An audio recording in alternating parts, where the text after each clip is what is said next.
Bon dia. Bon dia a tothom. Senyor Degà, Vicente, amic, director del departament, Monsieur Piketty, soyez le bienvenu a l'Universitat Pompeu Fabra. Senyor José Luis Urbieta, moltes gràcies per ser aquí. Veig entre el públic l'anterior rector, la presidenta del Consell Social. Seré molt informal a una colla de col·legues que no veig sempre. Benvinguts a aquest acte d'inauguració de la Facultat i el Departament d'Economia del curs 2014-2015. Ara fent broma en la petita reunió que teníem al despatx i veient el desplegament de premsa que hi ha al voltant d'aquest acte, deia el professor Thomas Piketty que fa aproximadament 12 o 13 anys, per una mena de casualitat, a l'època encara de la rectora Virós, jo era vicerector i em va tocar venir a un acte d'inauguració semblant que jo no sabia molt bé què era en aquells moments i el conferencial era ni més ni menys que Jean Tirole. No sé quants anys han passat, però si els mirem, com que es pot documentar, podem veure exactament a quin grau de paciència s'ha de tenir un cop un ha passat per la cerimònia d'inauguració d'aquesta conferència. Molt bé, no us entretinc més, agraeixo moltíssim que m'hàgiu convidat a aquest acte d'inauguració i dono immediatament la paraula al professor Vicente Ortuñ. Endavant. Thanks, President. And you first, Thomas Piketty, you have been with us several times, and you have very first-hand knowledge of how this school works, but not everybody in the audience does. So, allow me some words in Catalan just for the audience. Aquesta és la lliçó inaugural de la Facultat d'Economia. I les bones notícies d'enguany és que aquesta facultat ha estat la primera del Poblenou, d'Espanya, de Catalunya, en rebre el certificat de qualitat en la internacionalització atorgat per 13 agències d'acreditació europees.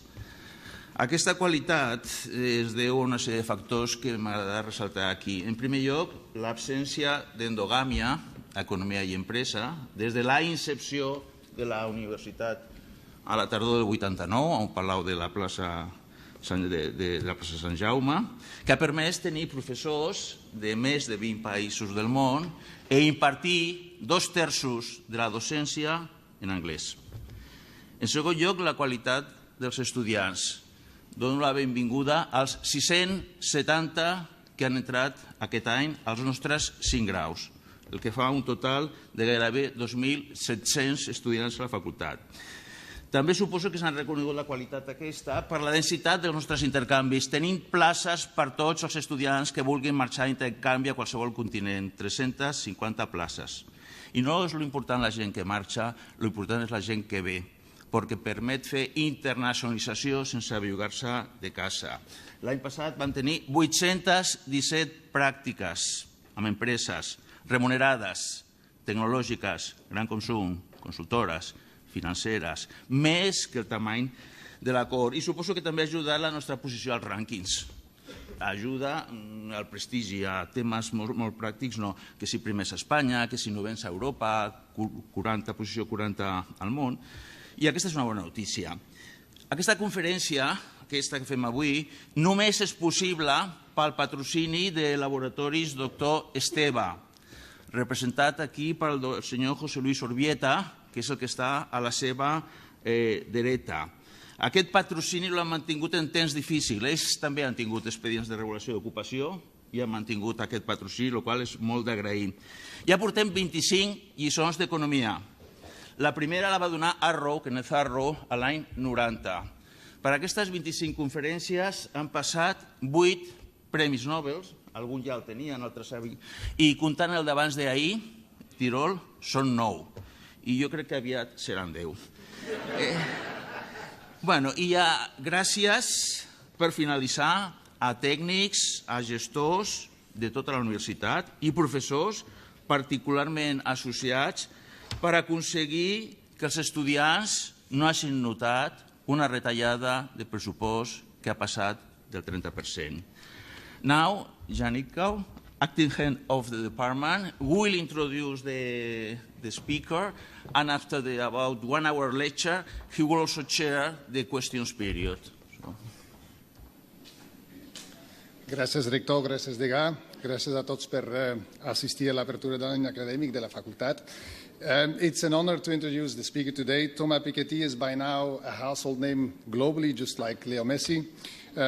Even those who have no interest in the topic, economics or football as the case may be, they can have an informed conversation about R is larger than G, or as the case may be, about the best dribbling they've seen in the weekend. This week is also delightful, as has been mentioned before by both the rector and the dean, for French economics and French economists. On Monday, the Nobel Prize was awarded to Jean Tirole. I cannot think of a less uncontroversial Nobel Prize, Nobel laureate in economics. Tirole has had a lasting impact on, I think, all trained economists in current times. And also on policy, on antitrust policy. And above all, he's an admired academic and an admired person. But just to give you an idea of the importance of the work of our speaker today, I would put Thomas Piketty in the same equivalence class as Jean Tirole. Now, of course, like Messi, Piketty started small. He had finished his PhD at LSE and took a job as an assistant professor at MIT at the tender age of barely 21 years old. I contacted two people to tell me about him at that time.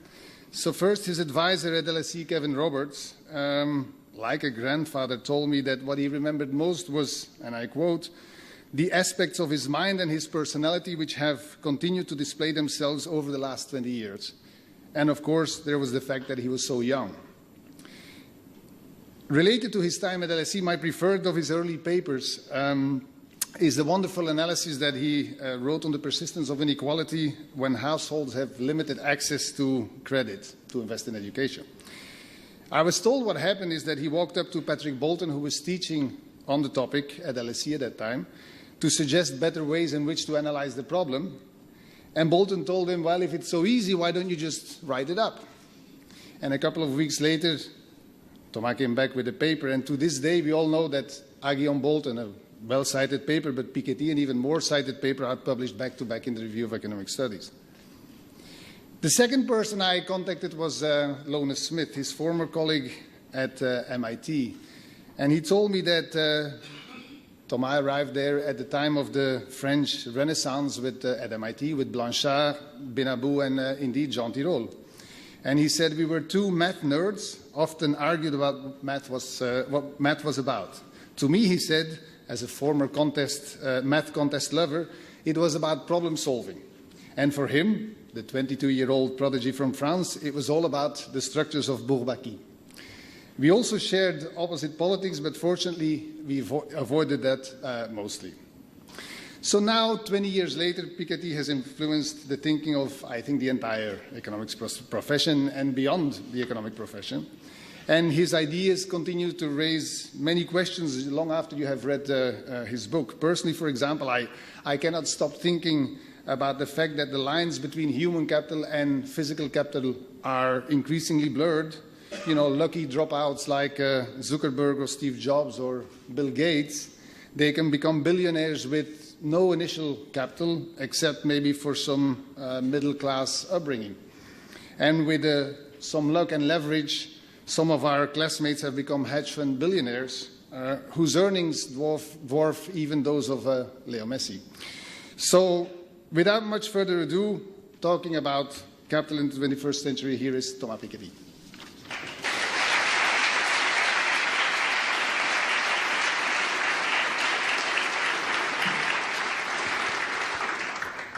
Okay, thanks a lot. So, first of all, I should apologize for my bad English, which, as you can see, sounds a lot like French, but that's...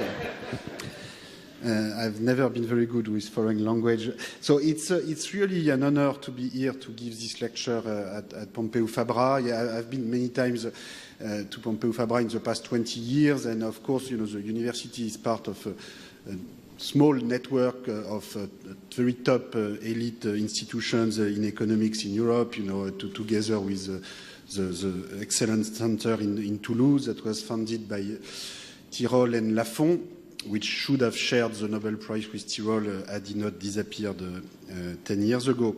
You know, this is really Barcelona, Toulouse, Paris, London, Oxford, and other places, you know, are part of a network that is very important for all of us economists in Europe. And so I'm very, very glad to be here and to have the honor to talk to you about my book in this place. The other reason I am so happy that you know, this book is now coming out actually in Catalan this week and in Spanish next month in November, and came out in Italian a few weeks ago, in Germany last week, is because you know, of course, I was very glad with the success of the book in America, but to tell you the truth, I care a lot more about the European debate than about the American debate. And you know, I think the historical and international perspective on inequality and wealth and capital, including the public debt that I offer in the book, I think can be of some interest for the European debate for different reasons and in different ways than in America, but to me in ways that are in a way, from a personal viewpoint, you know, I think the current situation in the Eurozone is very bad, and you know, I hope you know, that we have time to discuss about these issues in the questions, and you know, maybe I will mention some issues that come during my talk. So, you know, we have different problems to solve than in America, where rising inequality has become a very large issue. In Europe, it is a smaller issue. That doesn't mean we have to wait until it becomes as big as in America to worry about it, but for the time being, we have different problems to solve, in particular making our monetary union work. And, you know, I think the book also, there are interesting historical lessons from the material I present in the book on this issue as well. So anyway, let me move on. Yes. So this presentation is going to be based on this book. So this came in France in September of 2013, and in English in March 2014, and now it is coming out in this fall in a number of other languages. So what I do in this book is really I try to study the global dynamics of income and wealth distribution in over 20 countries, sometime starting in the 18th century.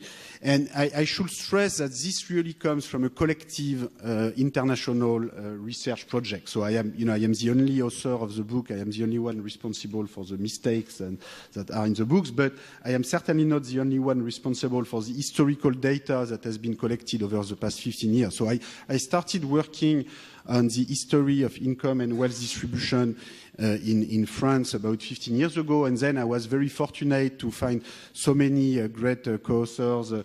So Atkinson, who is one of the godfather of all historical studies on income and wealth distribution, together with Kuznets in the 50s. Atkinson, starting in the 70s, wrote incredible research on the history of wealth distribution, in particular in Britain. And after I did my work on top income shares in France, he extended it to Britain, to many other countries. Emmanuel Saez, I studied the case of the United States with him, and he studied many other countries like Canada, Japan. With Facundo Alvaredo, we looked at the case of Spain and Argentina and Portugal. With Abhijit Banerjee, we looked at India, Nancy Chian at China, and with Postelviner, Rosenthal, Zuckman, we looked at the history of wealth, national wealth, wealth-to-income ratio, and wealth distribution more than income. So I cannot refer to everybody, but you know, this is really a very collective research program, which is still continuing. So we put new data online, you know, almost every week. The book is a photography of the data we have at a given point in time, but you know, the process will continue and will extend it to more countries. In particular, we are trying now to extend the data from income distribution to wealth distribution. And to a large extent, what the book is trying to do is indeed to try to shift attention from rising income inequality to rising wealth inequality, which I think in the long run can be an even more important issue. Of course, both are important and both are related, because wealth partly comes from the accumulation of saving out of income. But wealth inequality is more than just accumulation out of income, because it involves also inherited wealth, it involves natural resources, oil and other natural resources. So it's a more complicated, more complex object than just income, the translation of over time of income inequality. And it is generally much more concentrated than income. So issues about wealth inequality are politically even more sensitive. So the book includes 4 parts. It includes part 4 about the future. But let me make very clear that I am much better at analyzing the past than the future. And so, you can disagree with everything that's in part 4 and still find some interest in the historical narrative that's in part 1, 2, and 3. Okay? So most of the book is about the historical narrative. Then I try to derive the conclusion for the future, which strike me as the most reasonable. But, we are in the social sciences. There are different ways to interpret history. And we still have too little data. We have a bit more data than we used to have. I think this is the largest attempt to collect historical data on income and wealth distribution. So this is more than what we used to have. But this is still far too little. And, ultimately, my main conclusion about the future is that we need more transparency about income and wealth so that we better know how the different groups in societies are doing, who's benefiting from growth, in what proportion, and we can adjust our policies, in the most reasonable way. So it's always difficult to have a peaceful debate about taxation and inequality and money, and people get very excited very fast. But I think more information is a way to try to have a more reasonable debate, and that's at the end, that's all what I'm trying to say in this book. So in this presentation, I will present a number of results from part 2 and 3 of the book, and I will focus on the long-run evolution of capital income ratio and wealth inequality. But there is a lot more empirical material in the book, which I cannot present completely, in particular regarding the history of the public debt, and maybe we can talk more about it in the question. So all graphs and series are available online, and I am sorry that I cannot put the book online. My publisher will disagree, but at least with all the data and series, you can have a good sense of the content of the book. So let me try to describe the 2 big parts of the data that I am using in the book, one about income distribution and the other one about wealth. So the income part of the database almost entirely comes from the World Top Income database that's available online. So you cannot see the color very well, but the countries in red, like US and Canada, are already in the database, and the country in blue, like Brazil or Algeria, are about to enter the database. So in fact, this is not completely up to date because we put Korea online a few weeks ago, and it's not there. So this was a screenshot at a given point in time, but this is being updated, very, very fast. So what does it mean to be in the database? This means that we try to collect all the historical data on incomes that we can find for a given country and publish homogeneous series on income distribution. So usually the oldest data source on income comes from the income tax. Okay, so it's important to realize that taxation, is always more than taxation. It's also a way to produce information. It's a way to produce legal categories. And also to produce statistical categories. And we will know much less about trends in income inequality in the US or in other countries if we didn't have an income tax to measure income, to record incomes. And this is the same for wealth. And, ultimately the main reason why I am in favor of a progressive wealth tax is because this is a way to produce information about wealth dynamics. So instead of just buying magazines, people could buy a Eurostat publication or ECB publication with reliable public data on wealth. And I think that's important for our democratic debate. So with the creation of the modern income tax, we have data on income. So the income tax in most countries was created around, between 1900 and 1920, sometime 1930s. But in the United States, it was created in 1913. In France, in 1914. In Britain, the proportional income tax was transformed into a progressive tax in 1908. In India, in 1922. In Japan or Germany or Scandinavia, it was a bit earlier, around 1890. So anyway, what we do in this database is we go back to all the income tax archives and use this data to try to compute how the share of the different income groups in national income has changed. So in a way, all what we are doing is to extend to a much bigger scale what Kuznets did in the 1950s. So Kuznets was an American economist, Ukrainian-born but American economist, it's interesting to see that he was the first economist to compute national accounts for the United States. So he was the first economist to compute GDP and national income series for the interwar period. And then his next task, very naturally, was to say, okay, now that I know total national income of the US, I want to look at how the share going to the top 10, the bottom 90% has changed over time. So he used the income tax data because it was the only data available, just like today, starting in 1913, and he looked at the evolution of the share of US national income going to the top 10% of the population between 1913 and 1948. And he came with a very good conclusion, very optimistic conclusion, which was a decline in inequality over this time period. And all what we've done was to extend this to until today. So he did it in the 1950s, and to extend it to many more countries. And the main reason, I think, why it was not done before is because probably this looked as too historical for economists and too economic for historians. So this kind of historical income tax material was not used as much as it could have been. And, of course, it's also much easier with new modern information technologies to gather this kind of data in a systematic way. Kuznets was doing it almost by hand, and now it's much easier. So anyway, what do we find? So let me show you an example, extending Kuznets series. So this is the share of US national income, primary income, pre-tax market income, labor and capital income, going to top 10% income earners. So you can see the decline in inequality that Kuznets computed, and we redid the computation. We found the same results as Kuznets. So he didn't have Excel, but he did the computation right, and we agree with Kuznets.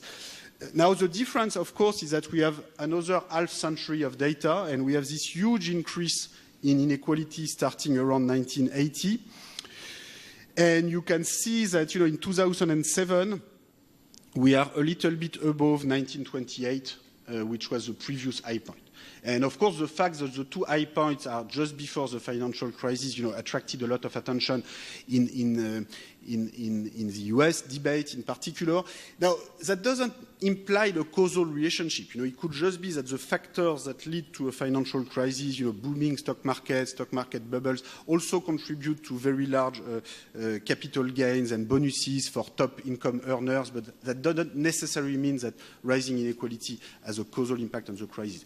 Many people now, I think, believe that this probably has contributed, rising inequality has probably contributed to fragilize the financial system, because this put a lot of pressure as a lot of households in the bottom half of the population, or in fact the bottom 90% of the population, had very little income growth during the recent decades, and so we're accumulating, had even stronger incentives than otherwise to accumulate a lot of debt, and probably this contributed to fragilize the economic system. But, I'm not going to enter too much into this debate during this presentation. I think modern financial systems are sufficiently fragile to crash down by themselves, even without a rise in inequality, and that's certainly not the only reason for financial fragility.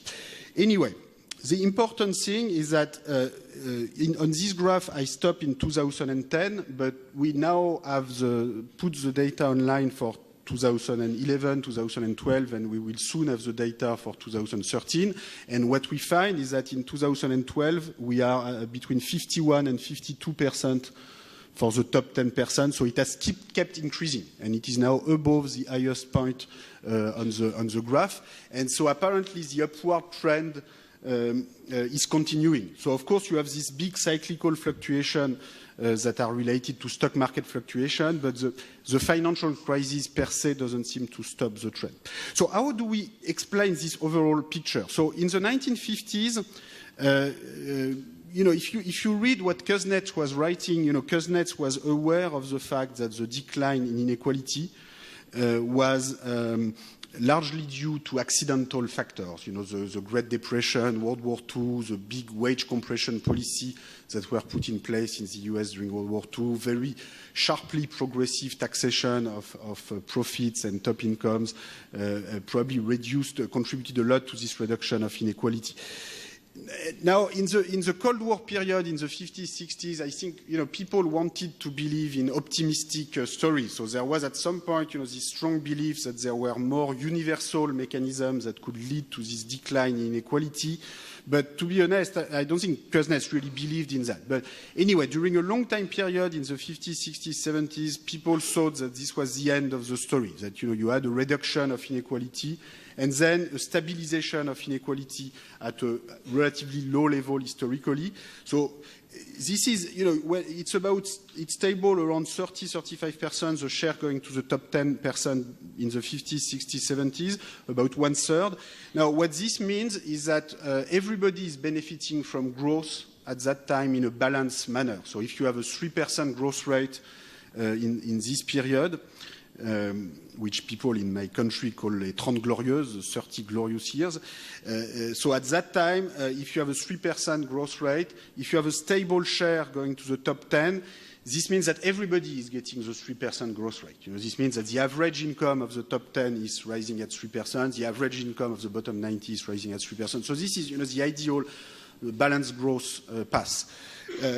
Now, for the recent period, when you go from 1/3 to almost 1/2, and in fact in 2012, 51-52%, so even more than 1/2 of total income going to the top 10%, this doesn't look at all like balanced growth. So over this time period, you have more than 2/3, almost 70% of total growth in primary income that went to the top 10%. So if the growth performance of the US economy had been exceptional, 5% growth per year, maybe it will be okay to have 70% going to the top, although 70% is a lot. But now the problem is that the growth rate per capita GDP, it was not 5%. It was relatively mediocre by historical standards, about 1.5%, 1.6%. So if you have 70% of that going to the top, it's not clear that this is a good deal for the rest of the population. And in particular, this contributed to stagnation of median incomes over a pretty long period of time. So how can we explain this rise of inequality in the US? Let me first say that in Europe, including in Spain or in France or Germany, the increase in inequality has been much less strong. So you also have a rise in the top income shares. I cannot show you the graph for every country, but it will increase also a little bit, but it will be much less spectacular than in the US. So why is the rise in inequality happen in the US? Why is it so strong? So the standard economic model, and I think that's really part of the story, will involve changing supply and demand for skills and the globalization process. So if you have an increase in the demand for high skills, and if the supply of skills does not increase sufficiently fast, then you can have an increase in inequality. And on the contrary, if you have diffusion of skills, you can have a decline of inequality. And indeed, I think the diffusion of skills, the diffusion of education, as I try to show in my book, is certainly the primary force to reduce inequality in the long run, certainly between countries. So I start the book in chapter 1 and 2 with the convergence between emerging countries and rich countries, and this has a lot to do with the diffusion of technical knowledge, skill, productivity, and that's extremely positive. That's a very powerful force that can reduce inequality. And sometimes this can even work within countries, but this requires very inclusive educational institutions so that everybody, or at least very large group in the population, access education, high skill, and high-paying jobs. Now, so why did inequality increase so much in America? The standard explanation, and I think indeed part of the explanation, is that probably the inequality in access to skills education in the US has increased over this period, in particular as compared to Europe. So in other words, the explanation will be you have very good top universities in the US, but the bottom half of the population, or the bottom 70% of the population, they not only they don't go to Harvard, but they don't go, the colleges and high schools to which they go to is not very high quality, and that will be, this rising inequality in skills will be, part of the explanation. And the right policy response, which many US labor economists argue, is you should have more investment in education, you should have a bigger fraction, in particular of the bottom income groups, the bottom social groups in America that can access university, whereas their participation to the university system has stagnated over recent decades. And, I think that's an important part of the explanation. But I think it's only part, because a lot of this rise of inequality happened at the very top of the distribution, like the top 1%, the top 0.1%, and a pure education story is not quite enough, because it's not that you have a lot more education in the top 1 or top 0.1 than in the next 2 or 3%. So there is more than this. I think what we try to show in our research with Emmanuel Saez, Stéphanie Stancheva, is that the way top managerial compensation is set, it's more than just, the marginal productivity theory. It's a very useful theory for lots of things, but maybe it's a little bit naive to believe that when a top manager get $10 million instead of $1 million, this is just because his marginal contribution to the output of his firm has gone from 1 to 10. I think you have to be very naive. There's a very imperfect information. It's very difficult to know the marginal productivity of someone with a chief financial officer in a companies with 10,000 individuals. So bargaining power matters. The ability to put the right people in the right compensation committee sometimes matters. And maybe, in the US, this system has gotten out of control. Partly, this has been exacerbated, or this is what we argue with Emmanuel Saez, by the huge decline in income tax progressivity in the US, which has increased a lot the incentives for top managers to bargain very aggressively for their pay. We will come back to that at the end, but when the top tax rate in America was 70-80%, until the 70s, of course, you always want to be paid 1 million more, but if 80% goes straight to the treasury, your shareholders, your subordinates, will tell you, okay, maybe, that's not really worth it. Whereas when it goes to 30%, 40%, it's a different game.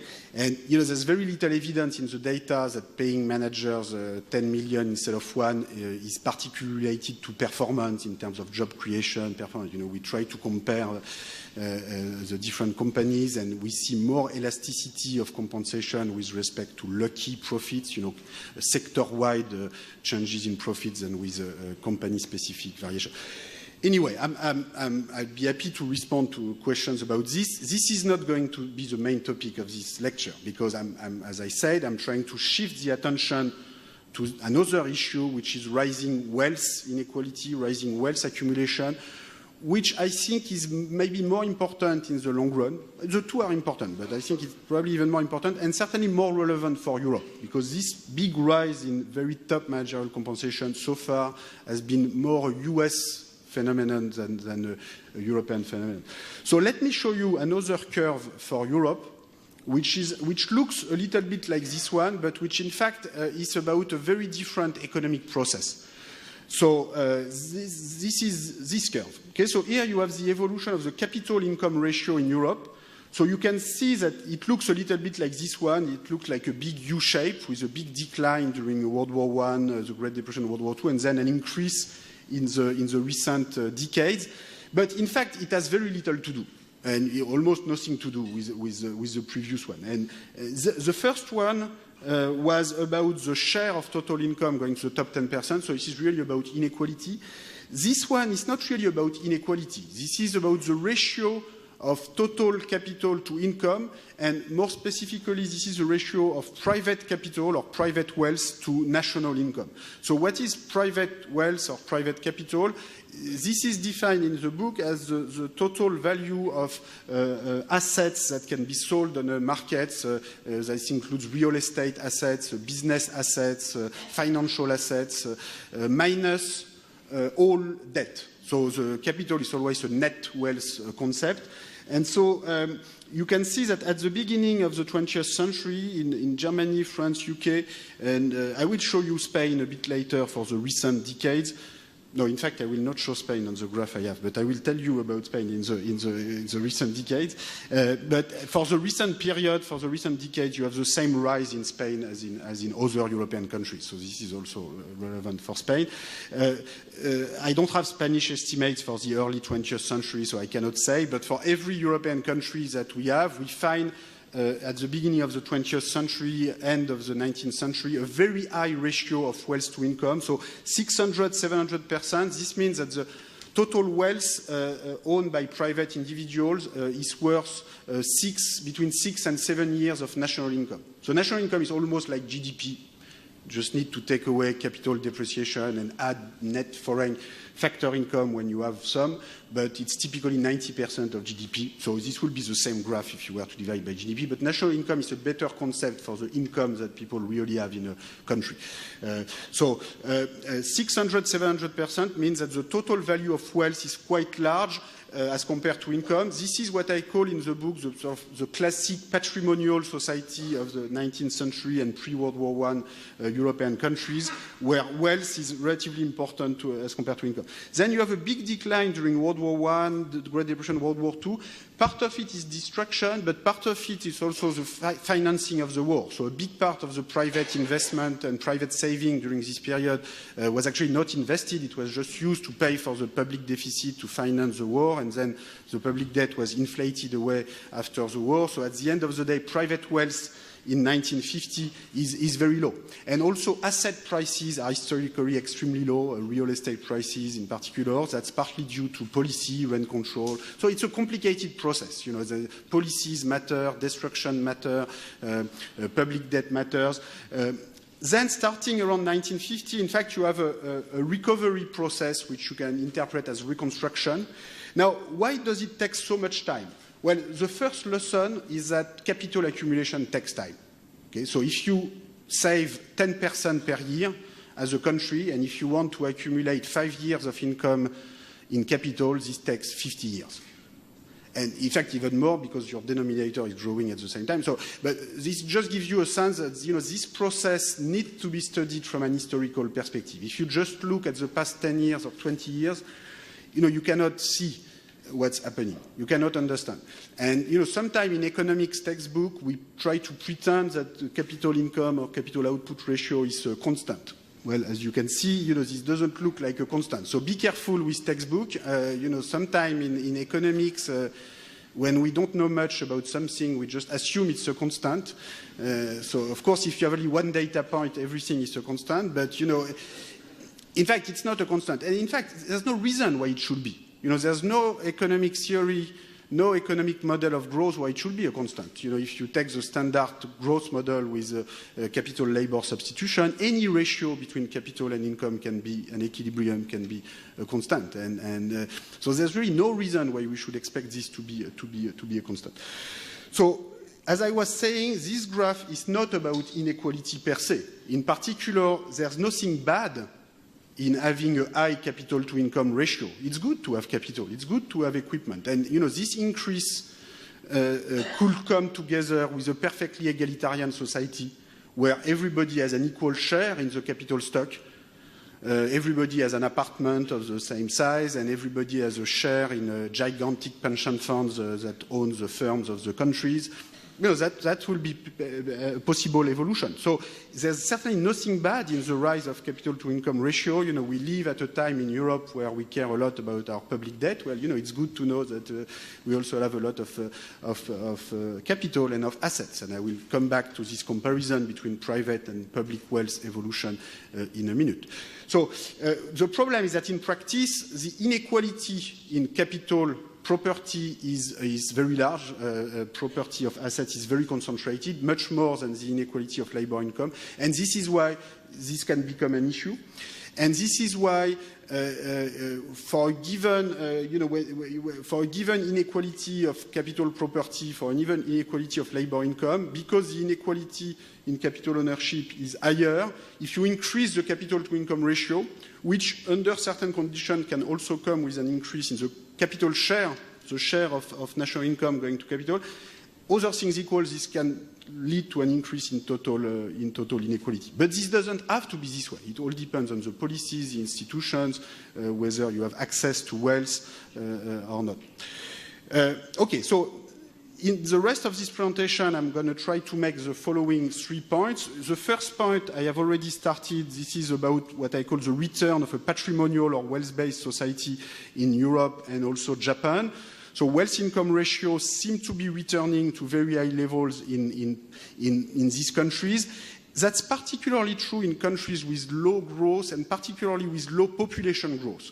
And a big difference between Europe, Japan on the one hand and the US on the other hand is that population growth is close to zero in Europe and Japan, negative in some cases, whereas it is much bigger in the United States of America.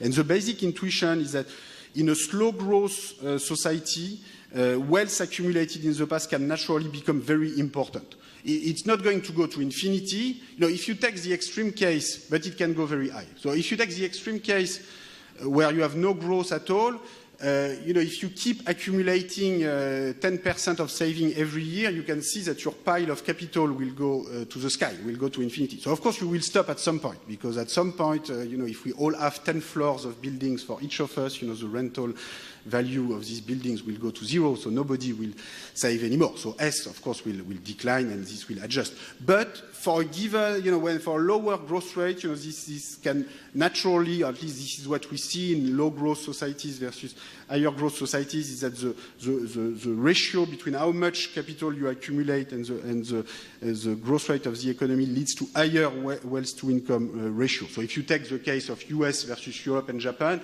in fact, the saving rate in Europe and Japan are even a bit higher than in the US. So if you have less population growth and higher saving, you tend to accumulate higher ratio of capital to income. Now, to the extent that there will be growth slowdown, in particular population growth slowdown pretty much everywhere in the long run, this return of a patrimonial society or high wealth to income ratio society can be relevant for the entire world. The second point will be about the future of wealth inequality. So let me be very clear about the fact that there are many forces that matter for the evolution of wealth inequality, and in particular the pattern of saving rates with respect to income and wealth decile is of course absolutely critical. How many children people have, do the rich have more children than the poor, the middle class, the demographic, at what age you die, etc. All these forces are extremely important for the dynamics of wealth inequality.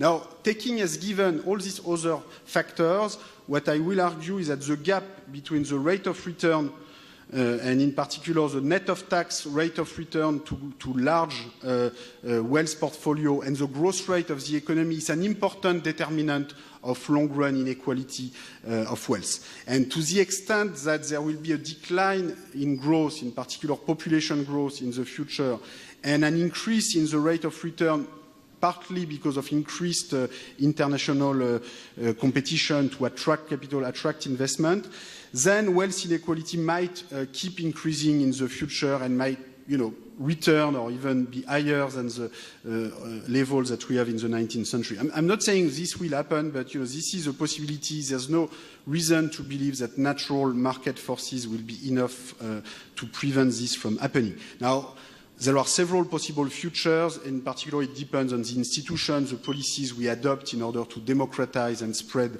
wealth. The third point, which I will probably be much shorter about, will be about this new inequality model that has developed in America in recent decades, which I call here meritocratic extremism, where this is more based on very high top labor incomes, in particular top managerial compensation, than traditional wealth inequality. Now, of course, the winners of this model try to describe it as more meritocratic. And now, in actual data, as I said, it's not always clear to see to measure the performance indicators that goes with a manager paid 10 million rather than 1 million. At least I couldn't find it in the company data that I had. But I think this can be, this new inequality model, especially if you have the two at the same time, this rising labor income inequality and rising wealth inequality in the long run, maybe can be the worst of all worlds for those who lose on both sides. And in particular, because this is a new inequality model that's putting a very strong pressure, moral pressure on the losers. At least in the traditional patrimonial model of inequality, in the novels of Balzac or Jane Austen, nobody is trying to pretend that the servants have less merit than the wealth owners. They just happen to be servants, and it's not entirely clear what the justification is. Maybe this is a way to have a small group in society that can care about something else in life than their own survival. But at least you don't. It's not. This is less. This is putting less pressures on the losers. And I'm not sure I will have too much time to return to this. Okay, so let me. Let me go back to the first point. What I call the return of a wealth-based society, or the return of a patrimonial society. So I have already said what I mean by wealth or capital. This is everything we own and that can be sold on the market. In textbook, wealth income or capital output ratio are supposed to be constant, but in fact they are not a constant. We observe in Europe and Japan a very large increase. So to get concrete numbers, what you should have in mind is that the national income per capita in the richest European countries or in Japan, are close to 30,000 euros right now. So everybody has an average income, if you want, a pre-tax term of 2,500 euros per month. So a beta of 600 means that everybody has average wealth of 180,000. So, of course, this is an average beta. So you can compute your own beta if you want, or look at the beta of your parents. Some people have only 1 month in advance as capital. So this will be beta equal 1 divided by 12. When you can have a negative beta if you only have debt.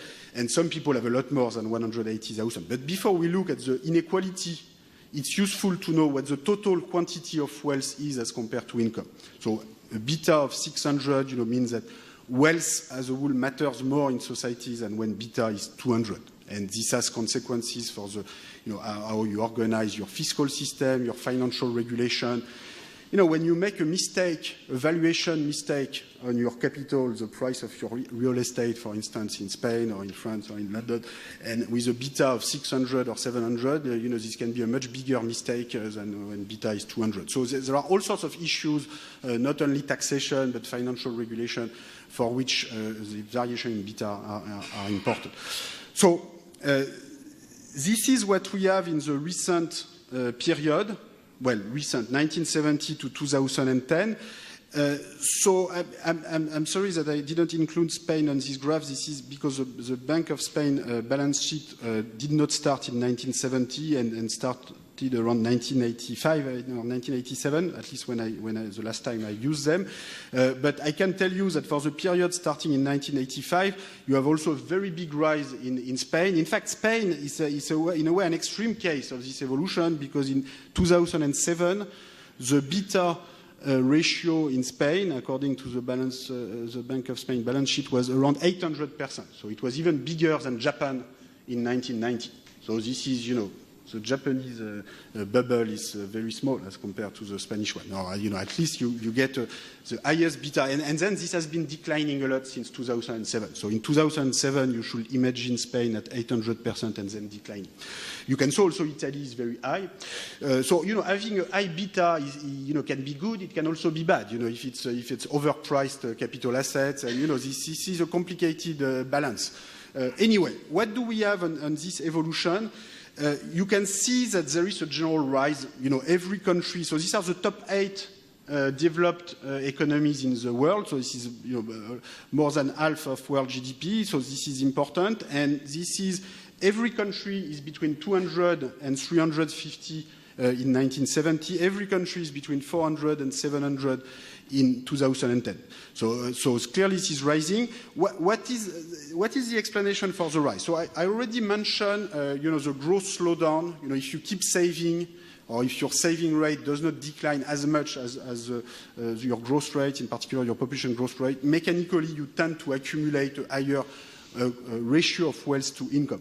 Now, this is not the only explanation. There are other factors that are also playing a very important role. First, the increase in real estate price, which I already mentioned several times, is very important. So you can see Japan between 1985 and 1990, they increased their beta by 2 years of national income in just 4 years. Even with the Japanese saving rate, you cannot get rich so fast. You will need a saving rate of 50% per year. So this does not happen. You care about the net of depreciation saving rate and investment rate. This is never 50%. It will be 20 at most.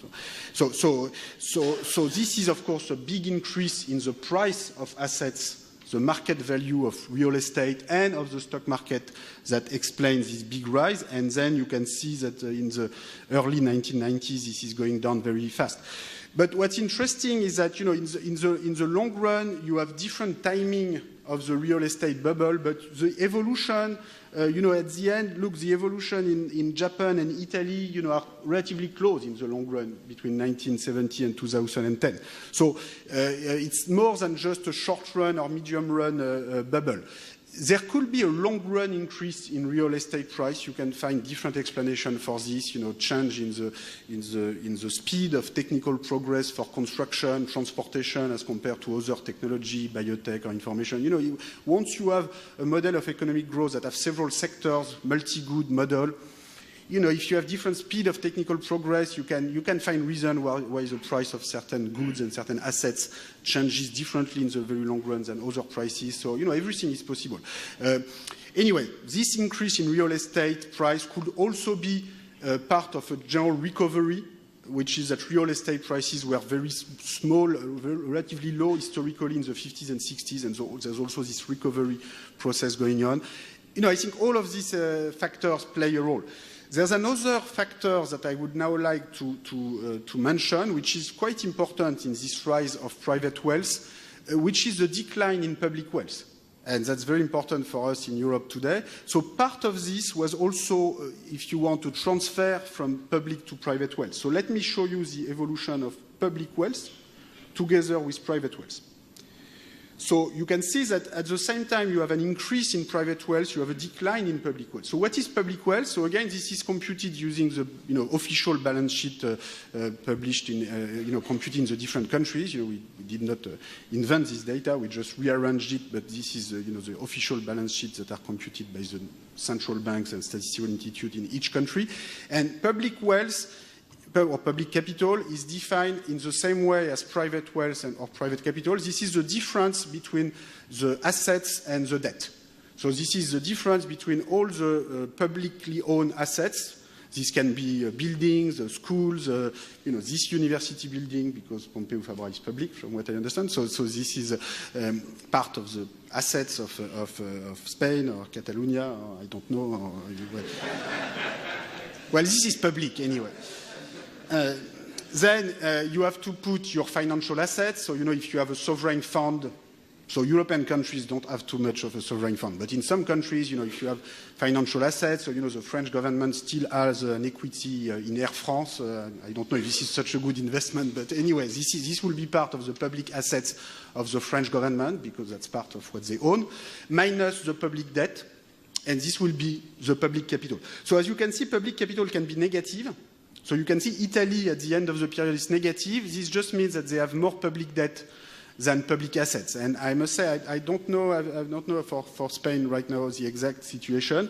In the case of Italy, so this means that even if the Italian government was to sell all the public buildings, all the schools, all the hospitals, everything they have to sell, this will not be enough to repay the public debt. So they will still have about minus 60-70% of national income in public debt.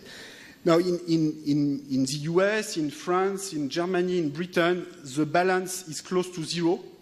This is because the value of public assets is close to 100% of GDP, and public debt is also close to 100% of GDP or 80%. So the difference between the two is, like maybe 20% of GDP. So it's a small positive balance. These numbers are not perfect. It's not easy to value the public buildings. So, central banks, the national accountants do the best they can. They look at the evolution of real estate transaction in the same area. This data is not perfect, but I think the orders of magnitude are correct. And the orders of magnitude are very clear in the sense that right now, there are several basic findings from this graph. Well, first, public capital has always been smaller than private capital. This just means we don't live in the Soviet Union, which is, which we all knew, but it's always nice to see it on a graph. Private property has always been more important than public property. But back in 1970, public property was not entirely negligible. In some countries, it was close to 100% of national income. In 1950s, 60s, sometimes it was even a bit higher. And because private wealth in some countries was not more than 2-3 years, this meant that the government owned, 1/4 of everything there was to own in the country, or 20%. This is not negligible. Now, over time, governments have privatized many of their assets, and they have increased their debt. So if you have less assets and more debt, of course, your wealth declines. And this has contributed to the increase of private wealth. Look at the case of Italy. Italy is the bottom of the class for public wealth and the top of the class for private wealth. And of course, this is just partly because our Italian households have been buying the public debt issued by their own government. So, if the government has more and more public debt and the households are buying this public debt, you will see exactly an increase in private wealth and a decline of public wealth. And it is the same for privatized assets. So this is a general evolution that we have in every country. In fact, you could find examples in the world that are, of course, much more extreme. If I could compute the private and the public beta for Russia, I will see, a public capital that will be all of wealth under the Soviet Union, and then going to zero or very small, and private wealth, which was close to zero in Soviet times, now very high. And of course, the Russian oligarchs did not become rich by saving. They became rich by pure transfer of public to private wealth. Privatization of natural resources at very low prices. It's like a transfer. So in West European and North American countries and in Japan, the evolution is not as extreme as in Soviet Union, but you have some of that. Now, it's only part of the explanation. I'm not sure you can read what's written below the graph for Italy, so let me read it. In Italy, private capital rose from 240% to 680% of national income between 1970 and 2010. So this is an increase of more than 4 years of national income, while public capital dropped from plus 20 to minus 70. So this is a decline of about 1 year of national income. So this can account, if you want, for about 1/4, a bit less than 1/4 of the increase in private wealth. So it's much more, the increase in private capital has been much bigger than the decline in public capital. Which, by the way, is good news in the sense that, sometime in Europe, we feel that we should be ashamed because we are going to leave a lot of public debt to our children, and this is very bad, and, of course, this is very bad. But at the same time, we are going to leave more private wealth to our children than we have ever left for an entire century, or at least for those of us who have wealth to transmit. And as a fraction of GDP, the increase in private wealth has been a lot higher than the increase in public debt. Even after the collapse of the bubble, even after the decline in real estate prices, which has happened like in the US, in several countries after the crisis, you still have that the increase in private wealth to GDP ratio has been a lot larger than the decline in public wealth. So I think it's important to have in mind what this is saying is that collectively we are rich. It's just our governments that are poor, which creates a number of difficulties, as you may have noticed. But, it's a much better situation than if we were all poor. And that's important to know because sometimes, I don't know in Spain, but in my country, in France, sometimes people feel that they are being owned by the rest of the world, that, France is entirely owned by the Emir of Qatar or the Bank of China or whoever. So far it is only our football club which creates problems, but, it's not,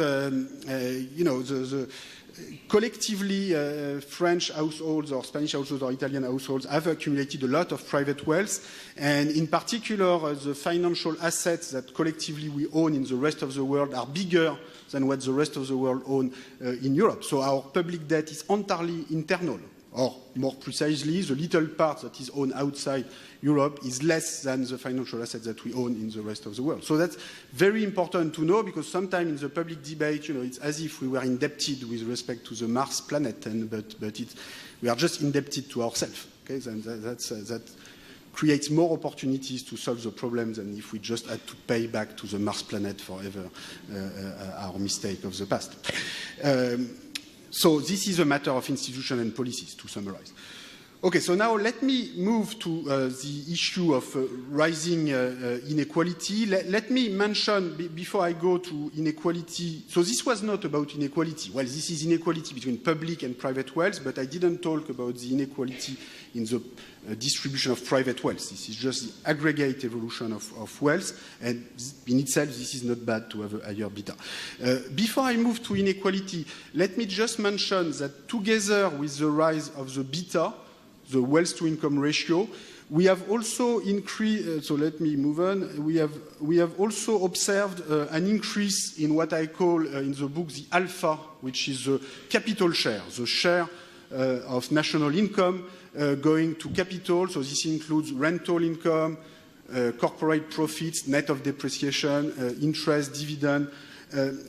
I think, so very often we have claimed that the capital share was stable. Well, as you can see, this is not completely stable. And in recent decades, this has been increasing. So what we've seen together with the increase in the quantity of capital, if you want the ratio of capital to income, is an increase in the capital share. So we have at the same time an increase in beta and alpha.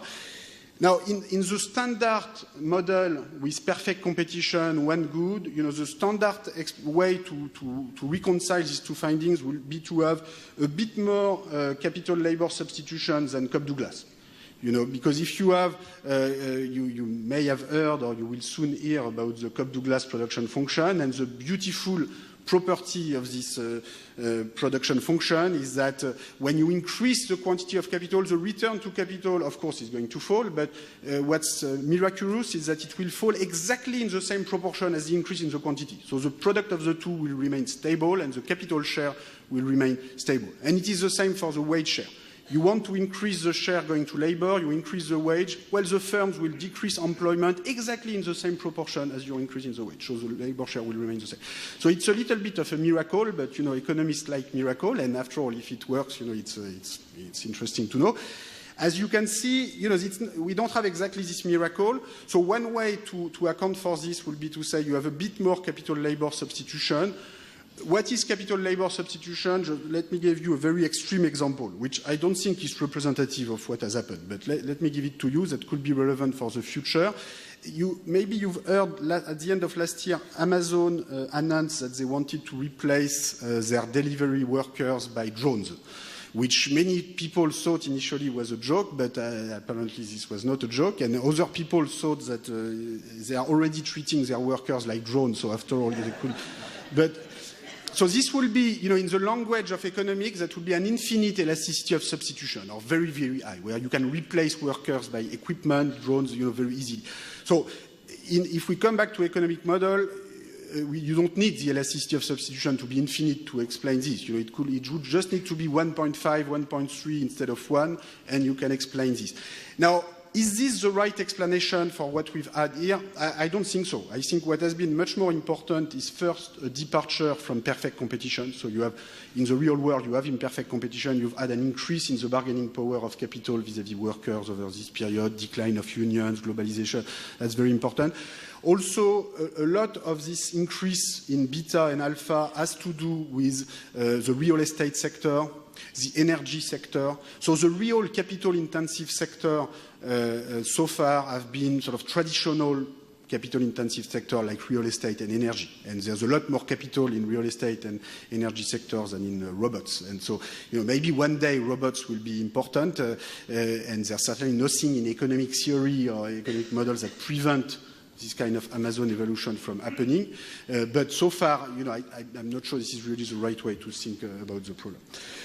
Okay, so let me turn to the future of wealth inequality and the R minus G issue, and what we can say about that. So let me go a bit faster, because I have already spent a lot of time on the first part.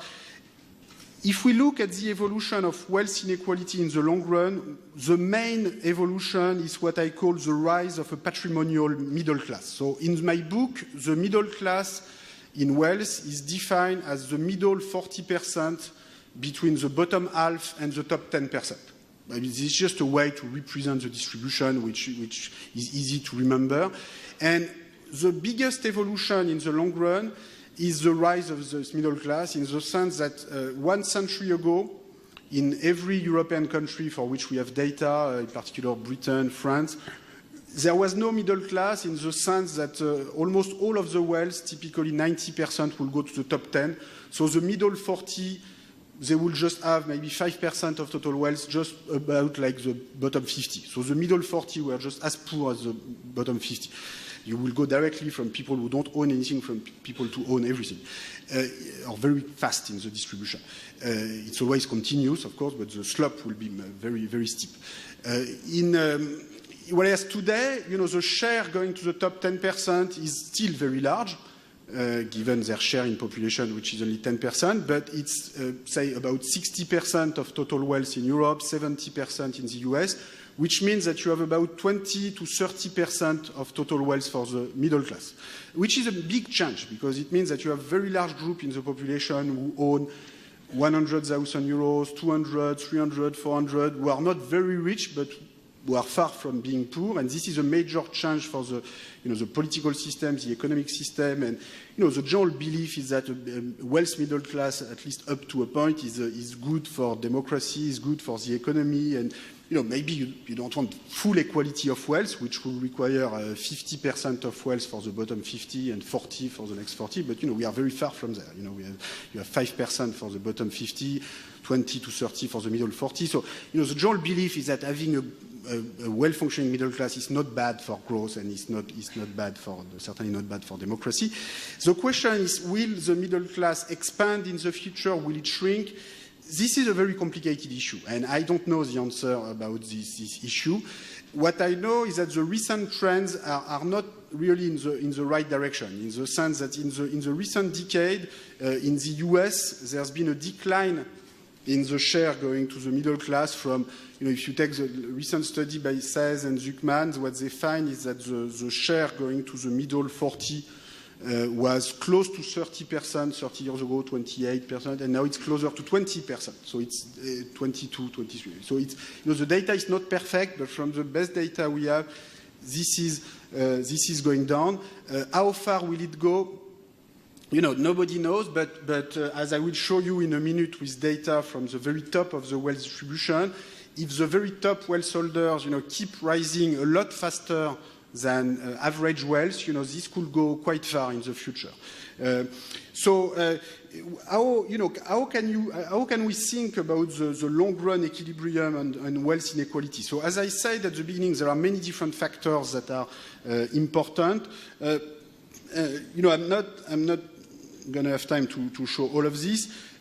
Just to summarize the key finding we get from the historical data, there was no decline in wealth concentration prior to World War I.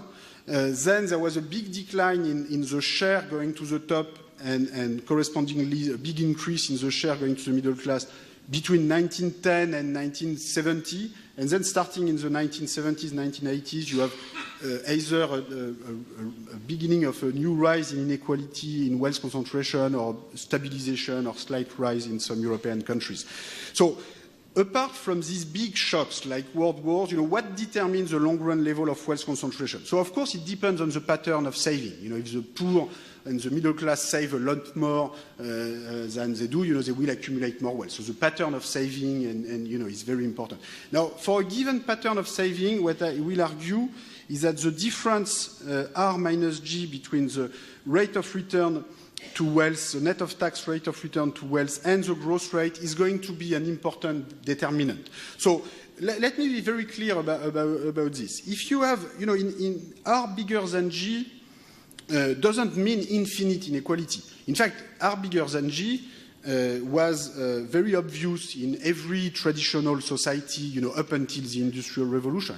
To Balzac or Austin, R bigger than G was obvious. It was so obvious they didn't even have to say it because the growth rate was close to zero, in traditional agrarian societies, and the rate of return to capital was typically 4-5%. For instance, if you want an annual income of 1,000 pounds, you know that you need a capital of about 20,000 pounds, so that 5% of 20 will give you 1,000 pounds. And, it is so obvious for the readers of Austin or Balzac or any novelist of the 18th or 19th centuries that they don't even explain it to the reader. And in the same paragraph, they will move from the annual income produced by a capital to the capital value permanently, and everybody understands because it's so important for the life of people, the living standards, who you're going to marry with, everything in life, that it's not a technical economic issue. So G was 0, R was 5%. What does this mean? This doesn't mean that inequality rises forever. It just means that the wealth owners can consume the return of the wealth. And, in a way, R bigger than G at that time was the very foundation of society. This is what allowed a group of owners to live off their wealth and to do something else in life than to care about their own survival. Now, one of the conclusions of my book is that the modern industrial revolution and modern growth that we have, including today, did not change this basic relationship as much as one might have expected.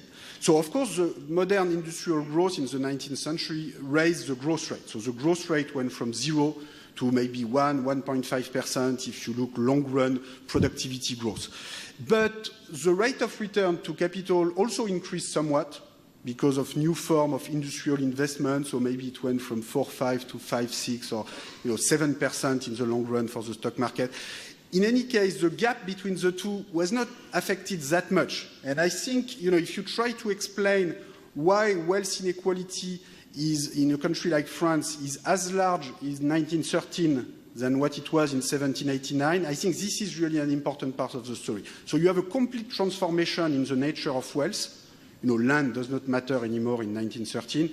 It's only in Downton Abbey that land matters. But, in the real world, in Britain or France in 1913, what matters are financial assets, foreign investment, real estate, new modern forms of capital. This is a very modern society. I met some people in America who told me, oh, yes, but, pre-World War I Europe were agrarian societies. But, this was the time where we invented the automobile, the electricity, the radio, so, this is at least as important as Facebook. And, this was a time of very high innovation.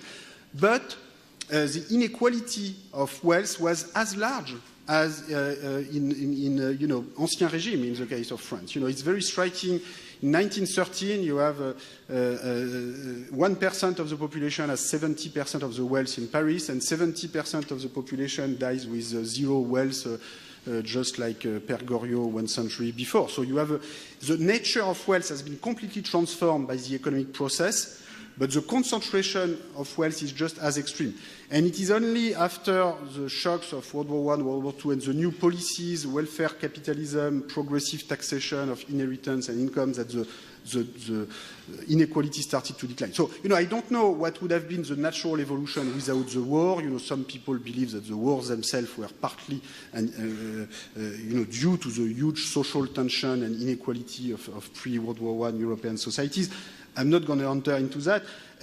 What I know is that in the long run, this gap between R and G is going to be an important determinant. So, if R equal 5%, G equal 1%, this means, again, this doesn't mean that inequality will go to the sky. This means that if you start with a lot of wealth, you only need to reinvest 1/5 of the return to your wealth to ensure that your wealth will rise at the same speed as the economy. And you can consume the other 4/5. So, of course, some families will consume more, some families will consume less, some families will have many children, some will have very few, some will die too early, some will die too late. So the life of wealth is always complicated. You always have some mobility. But for a bigger R minus G, you will have less mobility and higher steady-state wealth concentration. So technically, there's a large family of mathematical models, dynamic models of wealth accumulation with random shocks due to demographic, number of children, rate of return, labor earnings. You have a whole family of shocks that matter. But in this entire class of model, a bigger R minus G will give you to a fatter upper tail of the Pareto distribution of wealth in the long run. And this can be a very strong effect. Just the one thing to remember is that a small increase in R minus G can increase tremendously the long-run inequality of wealth. So let me show you an example. I won't have time to present all of this, but let me show you a very extreme example and conclude with this. I don't know how much time. I should stop. Okay, very good. So let me conclude. So this is an extreme case showing how the top of the wealth distribution can rise a lot faster than the average. So this comes from Forbes magazine data. So let me say right away that this is not particularly reliable data. And, I would prefer, it could be that the real world is worse than that or better. We don't know. And, I would prefer to live in a world where people can read Eurostat or, IMF publication, but they don't have this data.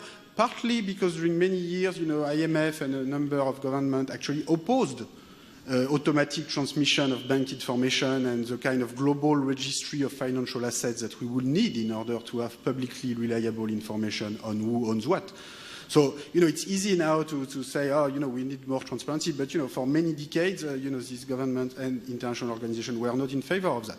So now everybody's trying to pretend they are, but there's still a long way to go. So for the time being, we have to do with what we have. And so what we have, usually is what people do with the Forbes data is they just say, okay, we have more and more billionaires every year, which in a growing world economy is not too surprising. So here what I do is a bit more sophisticated. I take a fixed fraction of the world population and I look at how their average wealth has been increasing.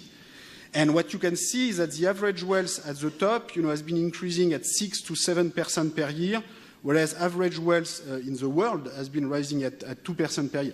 So, of course, the people at the top are not the same people throughout the period. You have, in 1987, which is when Forbes started their world ranking of billionaires, the top were Japanese billionaires, which everybody has forgotten, and now you have new billionaires coming from emerging countries. And this is good. It's a lot of mobility. That's very good. But now, even if you have this mobility, people coming out, people coming in, that's not a reason why the average wealth of this group should rise 3 to 4 times faster than the average. If we were in an equilibrium of the world distribution of wealth, you have some people going down, some people coming up, but the average wealth of this group should rise approximately at the same speed as the average. Now, you can see, maybe this data is not very good, but, the gap between the top and the average is huge. Now, why is it so huge? Part of it is entrepreneurial wealth, but again, that's not a reason to have the average wealth at the top rising so fast. This cannot continue forever. Part of it, you have some wealthy oligarchs, oil oligarchs, Russia, Middle East, which are not particularly entrepreneur, which play an important role in the global ranking of billionaires. You have also a lot of inherited wealth. I can tell you the wealthiest person in France, Liliane Bettencourt, her father was an entrepreneur. Eugène Schuller, he created L'Oréal, world leader in cosmetics, very useful product for the hair. This is very useful for all of us. The only problem is that this was in 1909, and he died in the 1950s, and she has never worked. And her wealth between 1990 and 2010 increased exactly in the same proportion as that of Bill Gates. It went from 4 to 30 billion, that of Bill Gates to 8 to 60, or the numbers rise exactly in the same proportion. So, we would all prefer that of Bill Gates to rise faster, of course. But wealth is not only about merit. So, why do we have such a big rise at the top? Part of it seems to be due to scale effect in portfolio management. So just to give you an extreme example, so I don't want to make you sad, in case you want to become as rich as Harvard and you want to build up a large capital endowment for your university. But the only reason I am using this data on university endowments is that we have good data on university endowments. So, I know a lot more about the portfolio of these universities than what the Forbes people are doing. So at least they release financial statement. So you have 850 universities in the US. Now you can see that they have done pretty well. These are real rate of return after deduction of inflation, after deduction of all administrative costs. So I'm not saying they will do so well in the next 30 years. Maybe this was a particularly good period. But still, this is interesting to see that the bigger the endowment, the better you do. So take Harvard, 10% real return over 30 years. So right now, they spend only 0.3% in management cost. But their endowment is $30 billion. So even 0.3% is almost 100 million. So 100 million per year, that's enough to pay a good team of financial specialists and wealth managers, even if they cost a lot individually, that's still a good group. And if that's enough to get you the sophisticated financial products and derivatives that get you a return of 10 instead of 8 or 8 instead of 6, this is worth it. Now, if your endowment is 100 million, you're not going to spend 100 million each year of management cost. And if you have 100,000 euros, all you can do is to ask to your brother-in-law what to do with your money, and maybe that's not going to work too well. So, that's important to know because, for instance, just to put these numbers in magnitude, the gift made by students of Harvard to their universities, which we also know very well, they are in the accounts of Harvard, they are published, over this time period, on average, represent less than 1% of the endowments in annual term. Okay, so this is 10 times smaller than the return. So, the gift do not matter. Of course, it's always nice to seem generous and to make gifts, but it's important in terms of numbers. If we care about the numbers, the return effect is much more powerful. So, if this is only for universities and universities are doing very useful things with the money, maybe this is fine.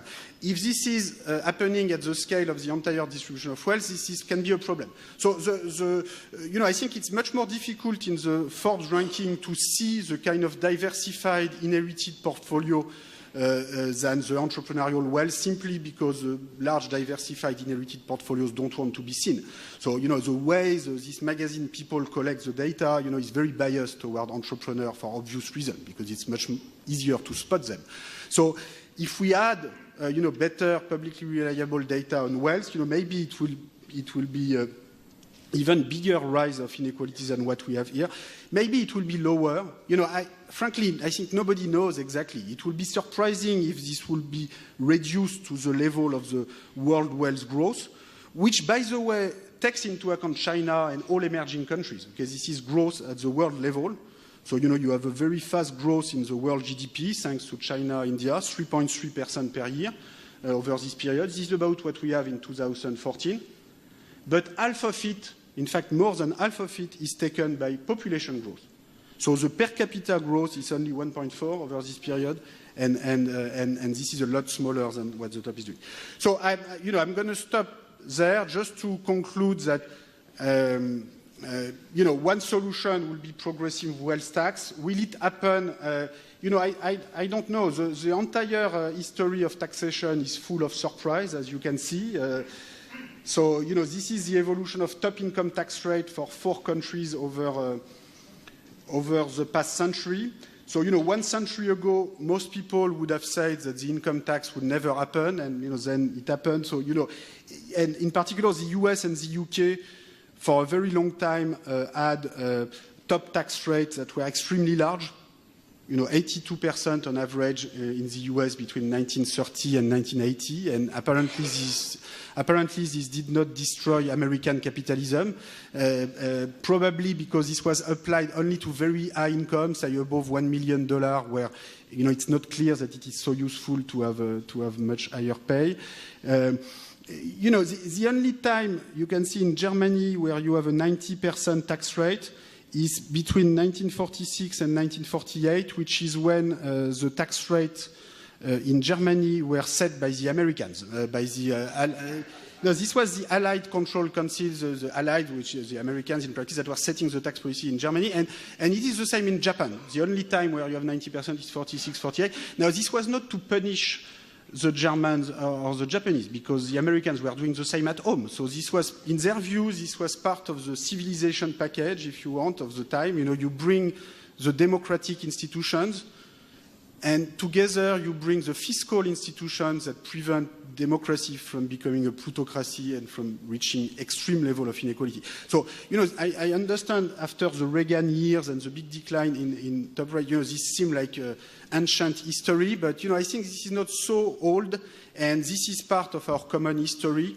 You know, the solution for the future will be different, but in any case, you know, I think it is useful to put these debates about inequality and taxation in an historical perspective. You know, these are just historical facts. You know, I'm not responsible for this tax policy. This is part of what happened in the past. And, you know, sometimes people have very little knowledge about what happened more than 10 or 20 years ago on these issues. And I think, you know, it's important to try to have a more informed democratic debate on these issues. And this is all what I'm trying to contribute to. So thanks for your attention. Sorry for being so long.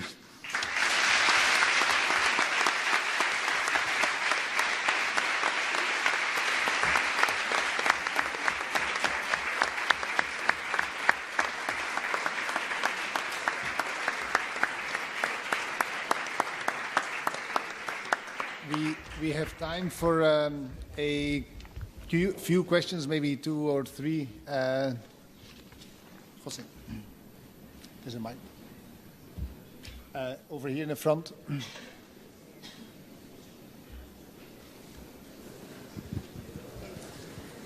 I want to ask you something about your book, but it's not in what you said. In one of the introductory chapters, you talk about economics as a science, the status of economics, and how you are so happy to come back to Europe after your American experience.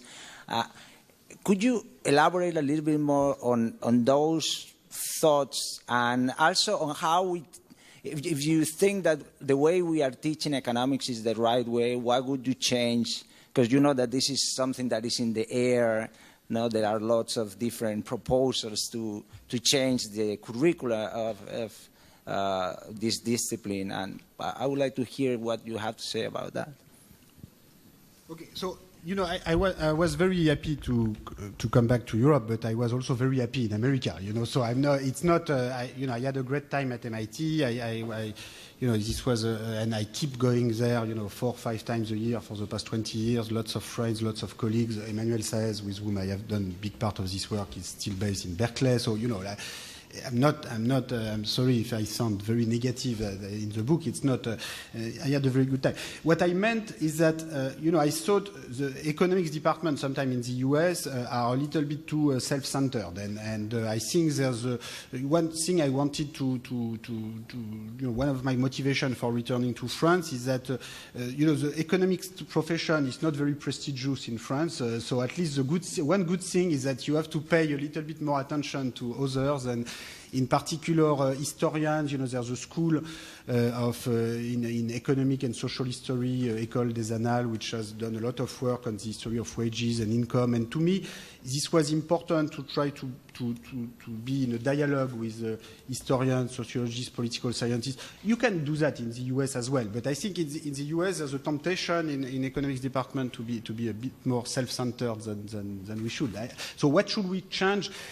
I think we lose too much time sometimes in technicalities and you know, very sophisticated mathematical models with little empirical or historical content. So I think, you know, theory is useful, and you know, I do write theoretical papers from time to time, but I think we need a simple theory that can address important questions or that can explain a lot of important facts.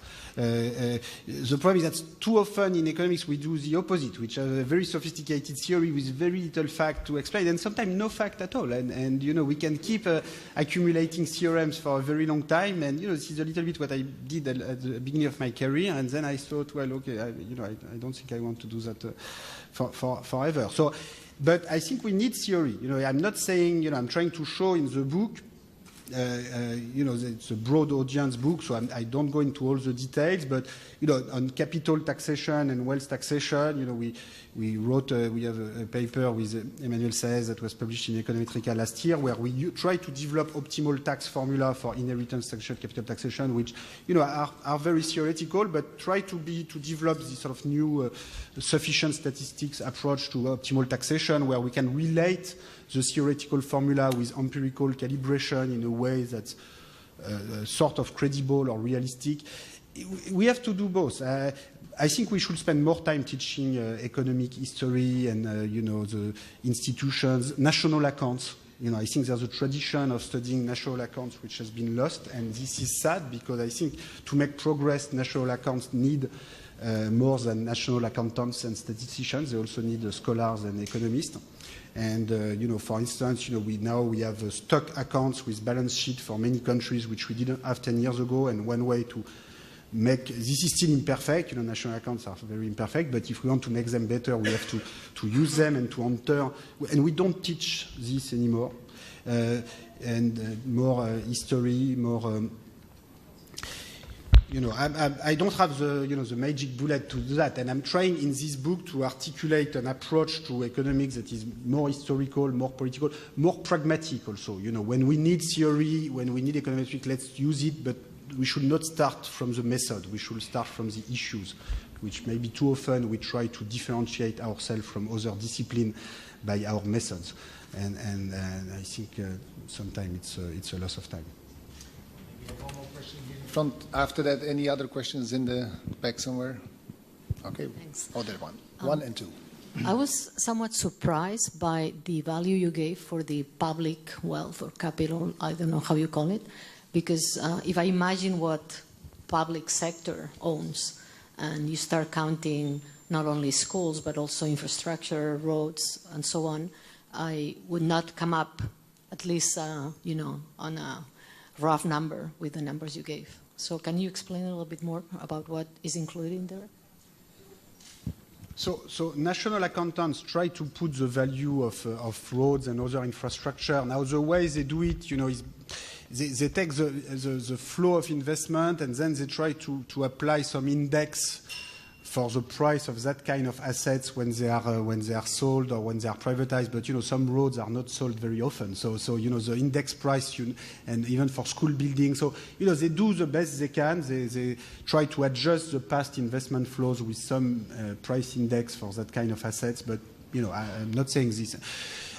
In terms of normative evaluation, I don't know what's the right divide between public and private wealth. It's a very complicated issue. I'm just saying that, there are some sectors where public production is clearly not working. There are some sectors where it's not working that bad. If you think of education and health, I think this under certain conditions, this can be organized in a much better way in the public sector than in the private sector.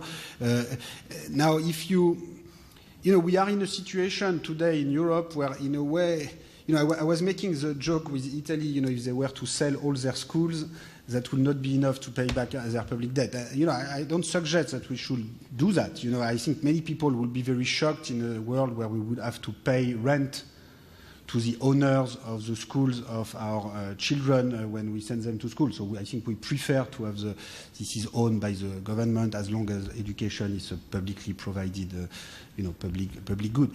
But in a way, we are already in that kind of situation because when we are paying in interest payment for our public debt, Italy is paying 7% of GDP in interest payment each year, and their total budget for their university system is 1% of GDP. So, in effect, it's much more than just paying the rent for the university building.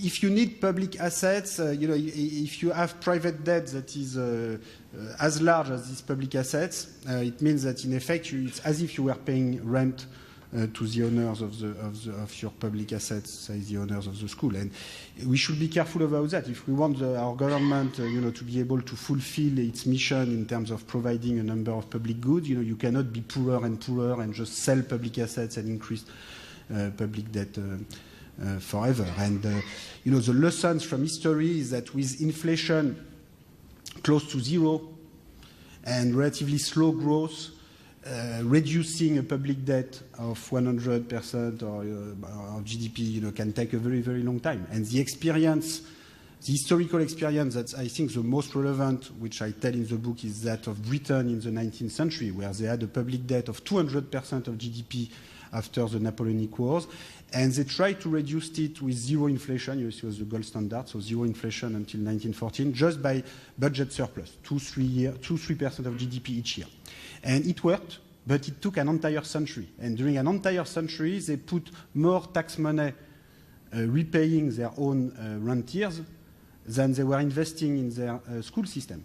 And it is not clear that this was the right policy to prepare the 20th century. And I think, we should be careful not to do the same thing today in Europe. So in the 20th century, many countries, starting, of course, with Germany and France, never paid back their debt.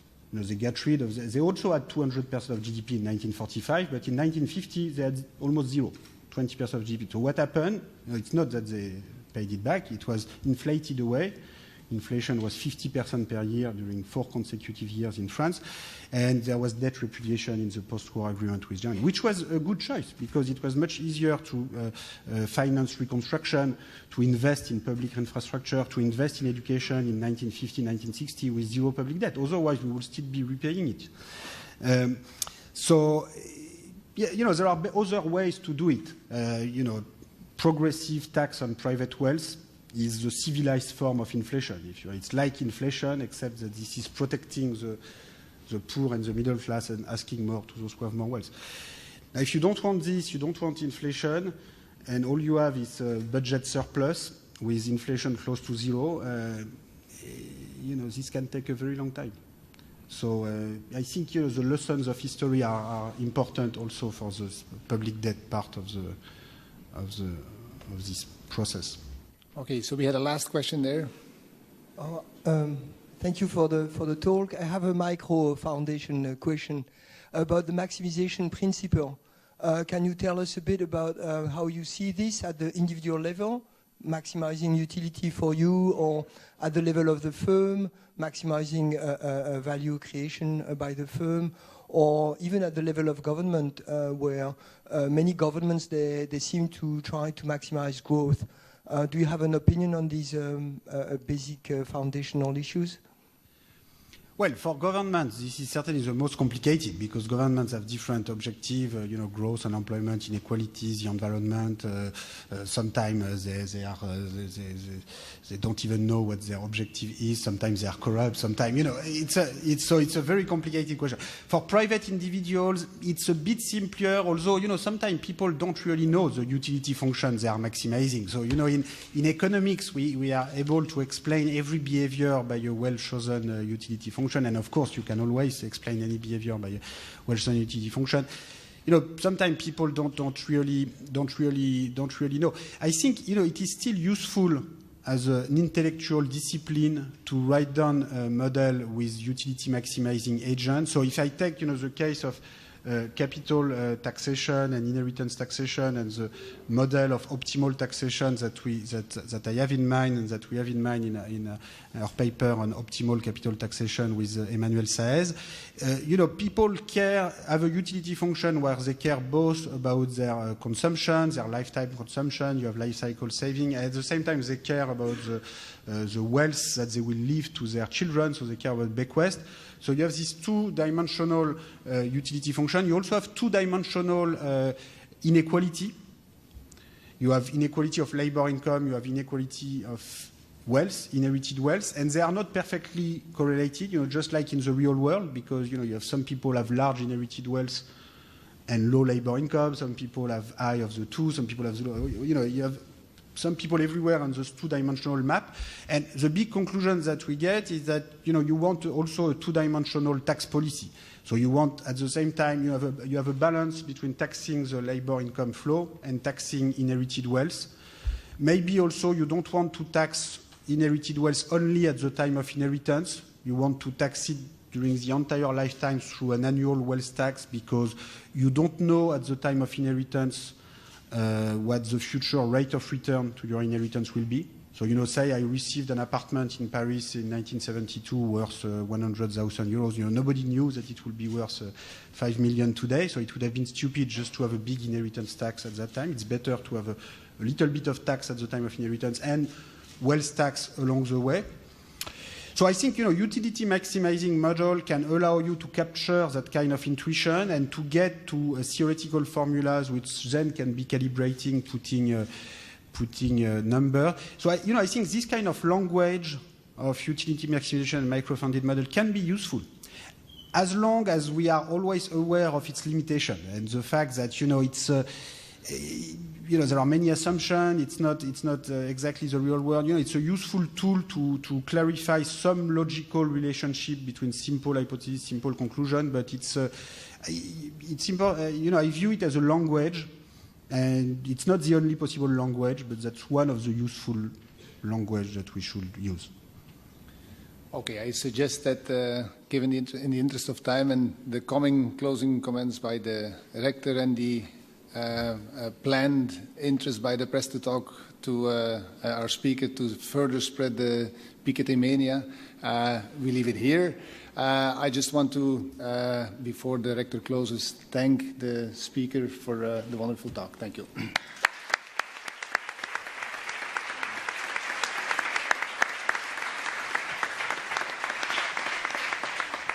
Molt bé, doncs moltes gràcies. Merci beaucoup de nouveau, professor Piketty, representant d'Esteve, moltes gràcies, degà, director de departament, i a tots vostès per la seva presència.